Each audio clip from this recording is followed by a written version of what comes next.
Oi, gente, como vocês estão aí? Tudo bem por aí? Tudo bem? Que bom. Estamos aqui. A gente tá aqui, aí hoje o vídeo de hoje é assim, ele é um pouco mais assim sério, não é assim muito pra cima, mas é um vídeo que eu acho que é bastante importante, de verdade, agora sem tanta piada. Várias vezes eu falo que é o vídeo mais importante do canal, mas esse eu acho que é bem importante mesmo, que a gente recebeu muitos textos e pedidos pra gente falar sobre relacionamento tóxico, abusivo, ou esse tipo de situação com que a gente está vivendo na quarentena agora. E como faz com isso agora? Como é que lida com isso agora? E a gente, também por conta do que rolou com a gente nos últimos dias, resolveu pensar sobre isso e falar sobre isso, certo? Certo. A gente leu também em vários jornais e tal, parece que houve um aumento da violência doméstica durante a quarentena, né? Então, isso também diz muito sobre o que está acontecendo na casa das pessoas, que às vezes é bem mais grave do que a gente pode esperar. Do que a nossa neurose normal. Do que a nossa neurose aqui. Normal, de tipo, o que você está fazendo? Então vamos lá, vamos falar sobre isso, ver se a gente consegue ajudar um pouco alguém que possa estar precisando de ajuda aí nessa situação. Vamos lá?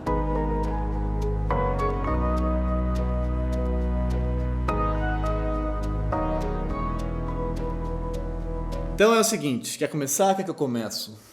Acho que eu vou começar. Vai. Eu recebi, como vocês sabem, toda essa história da galera xingando e agredindo nas redes sociais por conta do vídeo que a gente fez.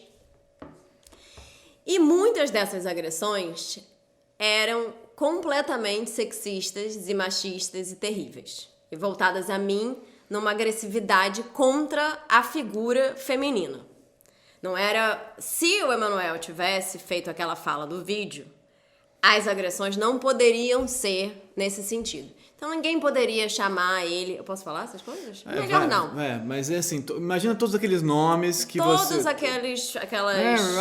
Que são sobre o que a mulher correta não deveria ser. Tudo o avesso do que seria a mulher correta, Então né? muitos pegaram a minha foto e botaram... E aí botaram pela internet e stories e coisas me dizendo que eu era isso ou aquilo outro. São palavras que nem existem o correspondente para o masculino. Vocês sabem quais são as palavras. É interessante pensar sobre isso. São palavras que não existem correspondentes no gênero masculino. Isso é... Pensa aí, né? Então tá.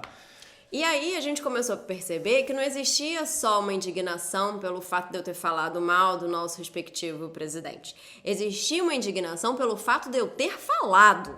Sim. De eu ter me colocado de uma mulher, muitas vezes inclusive era isso, uma mulherzinha dessas. Sim. Uma mulher. Essa mulher é uma idiota. Essa mulher é uma ridícula. Então a palavra mulher de uma forma muito pejorativa. Isso é o mais leve da história, né? Esse é o mais leve da história. E Tô falando aqui porque eu não tô afim aqui de ficar dizendo que me xingaram por aí pela internet. A gente ficou por muito tempo se perguntando assim, bom, se fosse eu falando o que a Flo falou, como é que isso... Que agressão que a gente ia receber? Obviamente, alguma agressão, sem dúvida, mas qual seria essa agressão? Como é que você ia xingar esse cara, que esse cara tem essa agressividade que a Flor estava performando lá? E porque a primeira coisa que parece é que a mulher não pode ter agressividade, né? A mulher não pode ter esse afeto, a mulher tem que estar ali vestida daquele jeito e tal. Então, a mulher tem que ser pura, tem que ser doce, tem que ser várias vezes escreveram... romântica, delicada. Sim, várias vezes escreveram pra mim, foge, o que eu recebi, eu também recebi bastante coisa, não tanto quanto a Flor, óbvio, mas foge enquanto é tempo, essa mulher é do capeta, essa mulher vai acabar com a sua vida, sai daí, irmão, papo sério, vou te dar um toque. Sai dessa, essa mulher é mal, não sei o que, as coisas leves que eu posso falar aqui.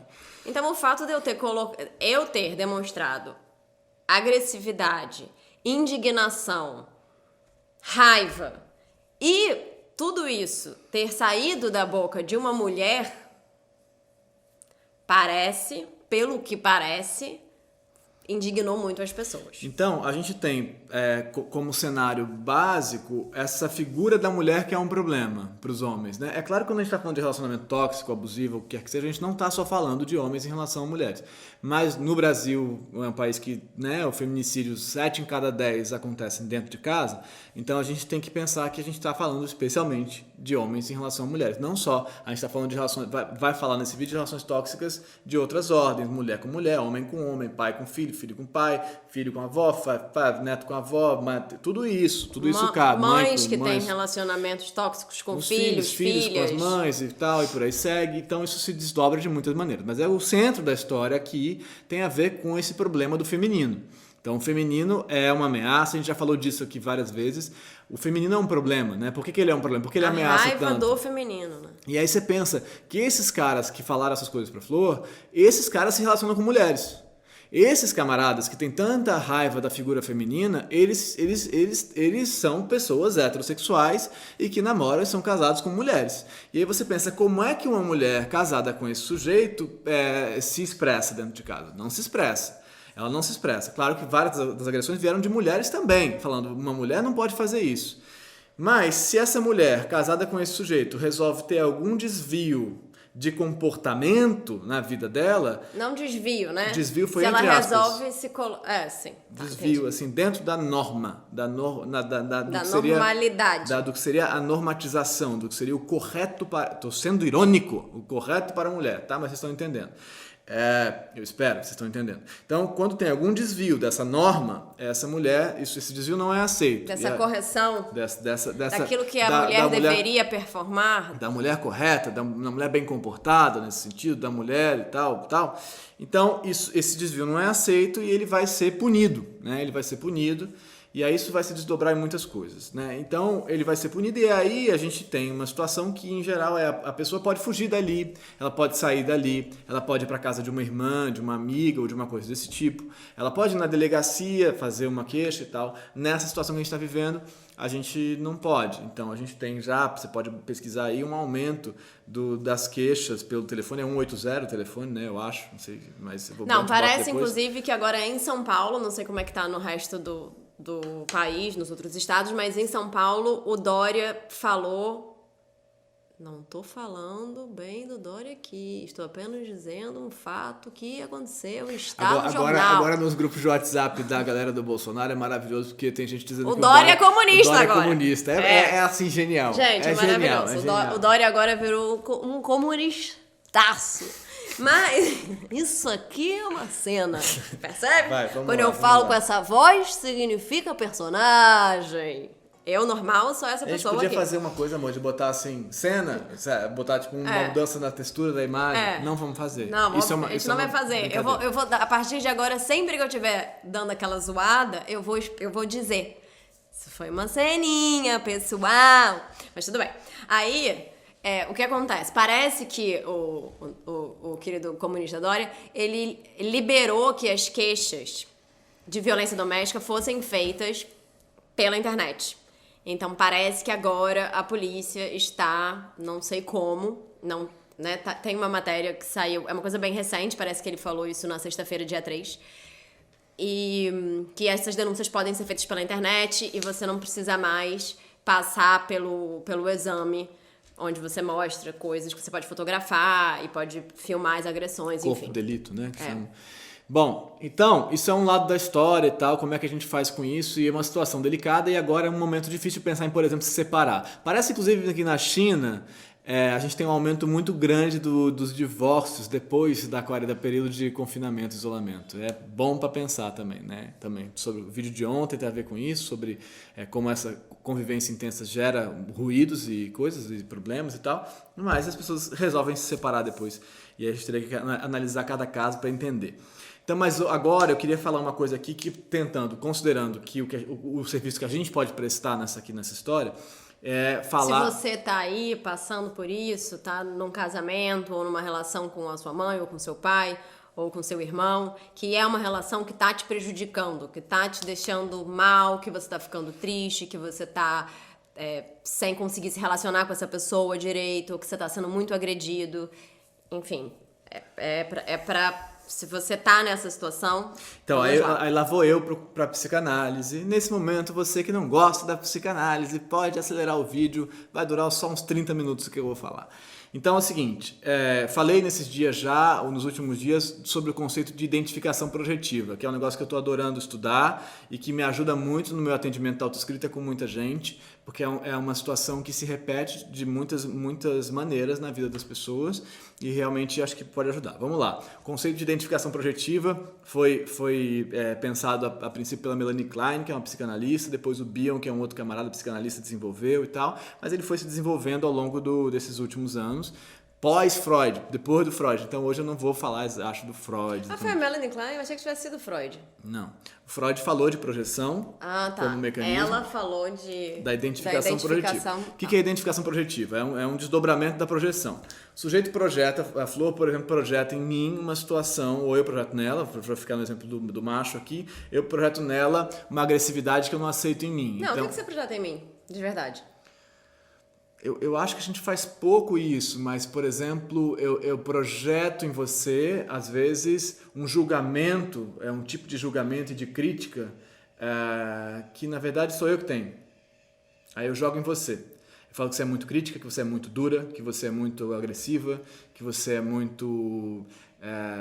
que você é muito, muito dura com a maneira como você me lê. Muito embora você seja, às vezes, em certo sentido. Mas isso sou eu querendo não lidar com o meu julgamento duro sobre o outro, por exemplo. Dá pra entender? Dá. Tá, nosso exemplo não é dos melhores. Eu ia dar um exemplo fictício dentro da gente aqui, pra facilitar, porque a gente faz pouco isso porque a gente fala muito sobre as coisas. Então, outro dia no vídeo a gente falou sobre o que a gente estava falando sobre se separar e tal, as pessoas falam, não verbalizem isso. A gente verbaliza isso não para falar, vou me separar de você. A gente verbaliza isso, cara, hoje eu pensei em me separar, hein? É um campo um pouco lúdico, um pouco de fantasia para a gente partilhar as nossas fantasias. Mas isso é uma outra história. Uma outra história. Mas eu tenho um casal de amigos maravilhosos que eles, desde o começo da relação deles e tal, eles estão juntos há 20 anos, eles começaram a namorar realmente muito cedo. Então, desculpa. Mas que eles falavam, sempre que eles entravam numa briga, assim, muito séria e tal, um olhava pra outro e falava assim, você vai separar? Não. Então, vamos resolver? Chegar num limite de, tá bom, tá essa discussão, mas você vai separar? Sim. Tá, então vamos resolver. Você me fala isso várias vezes. Mas então, a identificação projetiva acontece assim, eu projeto um conteúdo nela aqui, e aí, por exemplo, eu acho que você é um escroto, tal, blá, eu projeto aqui, por exemplo, uma certa sexualização. Ciúme tem tudo a ver com isso. Eu projeto uma sexualização nela, você tá flertando com fulano, que eu tô vendo, que não sei o quê, que eu tô ligado, tô projetando uma fantasia minha, de um desejo meu, que eu estou flertando com as pessoas, eu gostaria de estar flertando com as pessoas, projeto nela. Isso é uma projeção, simples. Ela, no mecanismo de projeção, pode falar, eu não, você tá maluco? Eu não tô flertando com ninguém. Não. Ou ela pode pensar, realmente, talvez eu esteja flertando com alguém. Será que eu tô? Será que eu sou meio canalha? Será que eu não valho nada? Será que eu sou uma pessoa na qual não se pode confiar, como ele está me dizendo? Aí isso é identificação projetiva. É o sujeito se identificando com o conteúdo que você depositou nele. Sacou? Isso acontece em muitas modalidades na nossa vida. Isso é fundamental, inclusive, para formar a nossa subjetividade, a nossa história. Porque o bebê e mãe lá atrás, o bebê, por exemplo, projeta na mãe a agressividade, a raiva que ele sente quando ela tira o peito dele. E aí ele...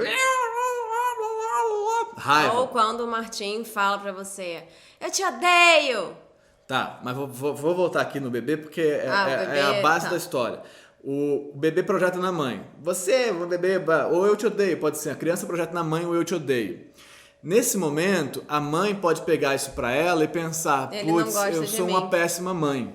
Ele não gosta de mim porque eu sou uma péssima mãe, porque eu não tenho leite suficiente, porque eu não acolho ele da maneira como eu deveria, por quê? Aí ela se identificou com a projeção, beleza? Ela pode também, na maternagem, no processo dela, perceber a agressividade do filho, entender isso, que ele está sentindo falta de algo e devolver acolhimento para ele. Nesse sentido, ela devolveu a identificação projetiva, trabalhada, elaborada e maternou e fez ele entender, introjetar outros conteúdos e aí esse sujeitinho vai se elaborando, se processando ao longo da vida. Ao mesmo tempo... Por isso que eu tenho dúvidas se eu quero ser mãe. Porque olha a responsabilidade. Vai que você erra a mão e você cria uma pessoa terrível. Olha, mas se relacionar é trabalhar esses conteúdos que vão e voltam, né? Então a gente projeta no outro isso, o outro trabalha, manda de volta pra gente. Relacionamento amoroso é muito isso. Sim, Tá. mas você já. Mas você. A sua base. Vem de lá. Vem de lá. Vem de lá, de coisas que você não vai nem lembrar. E aí acontece uma outra coisa também, que é, bom, eu tô falando agora do bebezinho projetando na mãe. Pode ser o contrário, pode ser, por exemplo, o pai ou a mãe, mas eu vou falar do pai projetando no filho um conteúdo. Então eu projeto no meu filho, pode ser positivo, por exemplo, que nem sempre vai resultar numa situação positiva, mas eu projeto no meu filho que ele é incrível, que ele é inteligente, que ele é forte, tudo que eu queria ser. Projeção do meu ideal, do eu, projeto no meu filho. Então eu falo, meu filho é muito inteligente, meu filho é muito especial, meu filho é muito sensível, meu filho é tudo que eu projeto no Martim, por exemplo. E aí, esse menino, se eu projeto isso nele, ele passa a se identificar com esse conteúdo. Ele fala, minha mãe acha que eu sou isso, meu pai acha que eu sou isso. E aí uma identificação projetiva, sacou? E aí, isso pode ser bom ou ruim pra ele, porque ele pode achar que ele é incrível, mas o mundo vai dizer pra ele que ele não é incrível, que a vida não é assim. E aí essa identificação projetiva gerou uma outra situação. Ou eu posso projetar nele coisas negativas de cara, que eu não quero reconhecer em mim, projeto nele. Você é muito agressivo, você é muito atrapalhado, você é muito esquecido, você é muito desatento, você é muito bagunceiro, você é muito, o que quer que seja. E aí, você é muito burro, por exemplo. Cara, meu filho é muito burro. E aí, mesmo que eu não fale, eu tô projetando essa energia nele. Quando eu tento ajudar ele com o dever, isso fala, como você não tá entendendo isso? É uma angústia que eu tenho com a burrice como fantasia, projeto nele, tá? Entenderam? Essa criança leva isso adiante. Estamos entendendo, né? O problema é que numa... O Manuel, por exemplo, projeta no Martim uma coisa real a toda a parte hipocondríaca que ele tem na vida dele.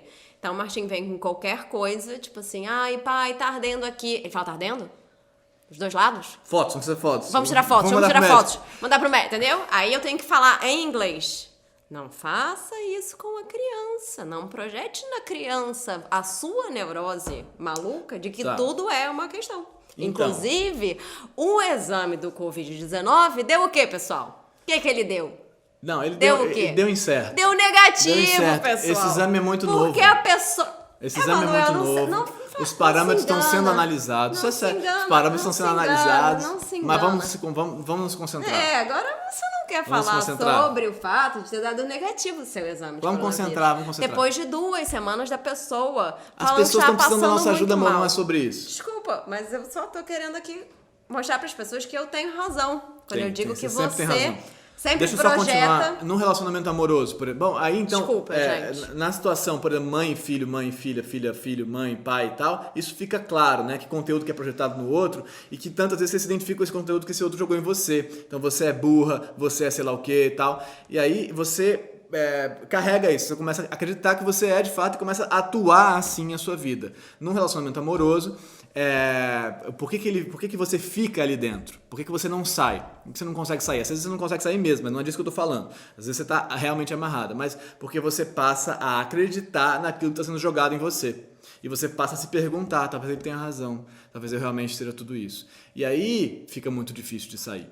Aí fica muito difícil de se perceber e se diferenciar desse outro. E aí esses nós de toxicidade da relação vão ficando cada vez mais fortes e você só acredita naquilo que aquele outro fala e o outro naquilo que você fala, não acredita nos outros, você passa a parar de ouvir os outros porque os outros não sabem sobre a sua verdade, porque a sua verdade está identificada com o que o outro está jogando em você, entendeu? Então, um caminho para conseguir se processar, processar o seu sofrimento nesse caso, é conseguir se separar do que o outro projeta em você.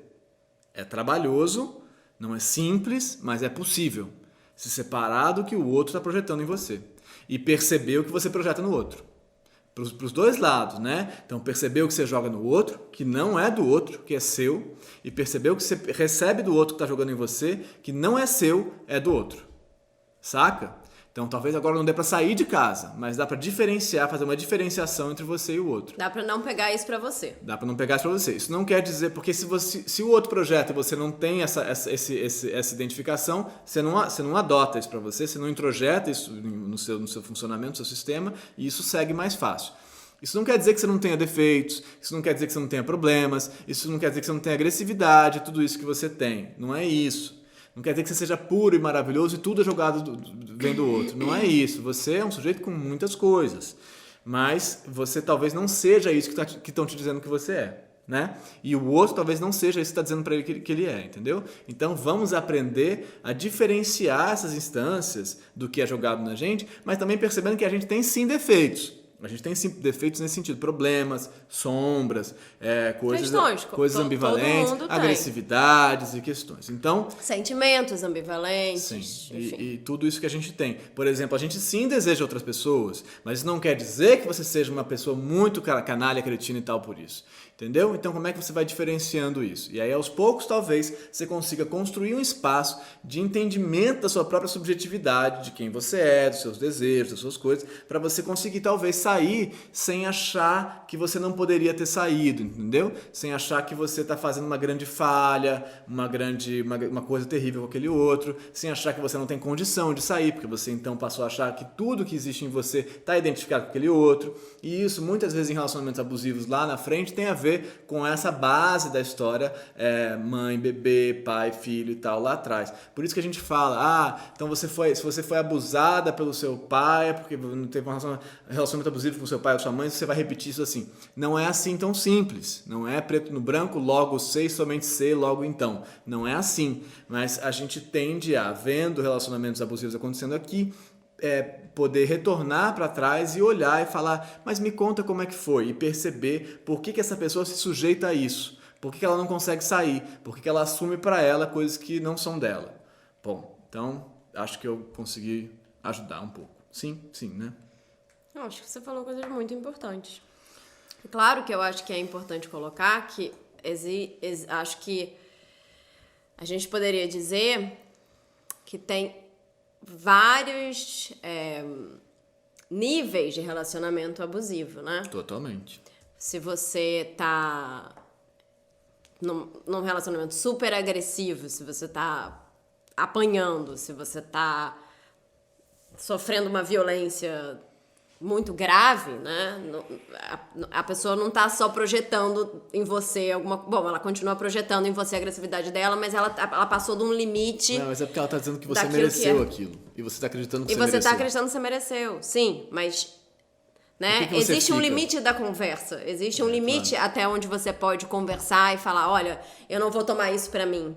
Sim. Né? Porque se a pessoa já tá num grau de relacionamento de violência maluco, física de mesmo. Violência física, não tem mais como você ser razoável e falar, olha, eu acho que você tá projetando em mim a sua agressividade. Não. Aí é caso de polícia mesmo. É caso de polícia, de realmente denúncia e de sair daí, porque é claro que você pode achar que você merece. É claro que a nossa cabeça... Tô falando isso pra dizer que ninguém merece apanhar. Ninguém merece. Eu acho que tem que entender até onde você pode ir elaborando esses relacionamentos. Eu acho que chega uma hora que não é mais possível elaborar nada ali, em parceria, sabe? Que você tem que se salvar mesmo. Claro. Não, mas isso que eu tô falando é isso. Não tem espaço para elaboração, tem espaço para perceber que você não é aquilo que estão jogando em você. E sair. Mas conseguir sair. Mas eu acho que eu acho que é importante dizer que você sempre vai projetar no outro coisas e o outro vai sempre projetar em você coisas. E que você tem sim defeitos. Defeitos nesse sentido, né? Você tem sim questões. Não quer dizer que... É porque isso pode jogar pro outro lado, né? Então é tudo culpa do outro. Eu não carrego nada, nenhuma responsabilidade nessa história. Pode carregar sim, então tem que olhar. Mas não quer dizer que seja aquela que ele tá te jogando. Sim. Eu vou lembrar aqui de uma história que a gente teve da menina da faculdade. Lembra a história da menina da faculdade que se apaixonou por um cara mais velho e aí o cara dizia que não podia se separar da mulher porque a mulher não conseguiria nunca viver sem ele. Sim. Porque ela não tinha amigos, ela não tinha trabalho, ela não tinha nada. Essa é a projeção que ele tá fazendo nessa mulher. A gente não sabe se ele estava mentindo para nossa colega da universidade. Isso é um chute de várias coisas, mas pode ser. É um chute de várias coisas, mas ele podia estar simplesmente projetando que essa pessoa com quem ele era casado ou é casado, não sabemos da história, do resto da história, não tinha condição de viver sozinha. Inclusive, ele pode ter projetado isso nela porque ao longo de muitos anos. Exatamente. E ela pode ter acreditado nisso e por isso pode ter se afastado de todas as coisas que ela era capaz de fazer antes de estar com ele. O que acontece muito nos relacionamentos, né? A gente vê muito isso acontecendo. As pessoas vão deixando de viver coisas na vida porque o relacionamento vai dizendo pra elas, olha... E aí o relacionamento, no caso, a projeção do outro vai dizendo, olha, você não pode fazer isso. Mas aí não é só a projeção, né? Aí é a ameaça que a sua independência traz pro outro também, né? Nesse caso, você não vai fazer isso porque você não é boa o bastante, você não vai conseguir e tal, porque, na verdade, eu me ameaço pela fantasia de que você possa ir embora. Aí tem o outro lado da história, né? Mas também é uma projeção da ameaça que o outro pode te causar. Dessa fantasia. Dessa fantasia. De um jeito, Certo, Bom, gente? pessoal, é isso. Continuamos Então é aqui. isso. Continuamos aqui. Nada. Vamos seguir? Vamos seguir, não tem jeito. Por que a gente vai seguir? Não pegue para você aquilo que o outro está projetando em você. Como é que Não é que fala? pegue Gente, para sai você. de mim esse Sai de negócio. mim. Toma Todas essas frases feitas que servem nessa situação. Gente, foi muito bom estar com vocês hoje. Pra gente é sábado, pra vocês é domingo, mas final de semana é sempre um alívio. É uma piadinha. É bom no final de semana você pode fazer o quê? Né? Ficar na sua casa.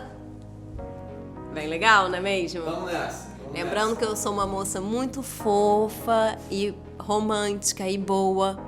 E uma pessoa doce, uma pessoa que fala com essa voz, uma pessoa que é delicada como uma flor.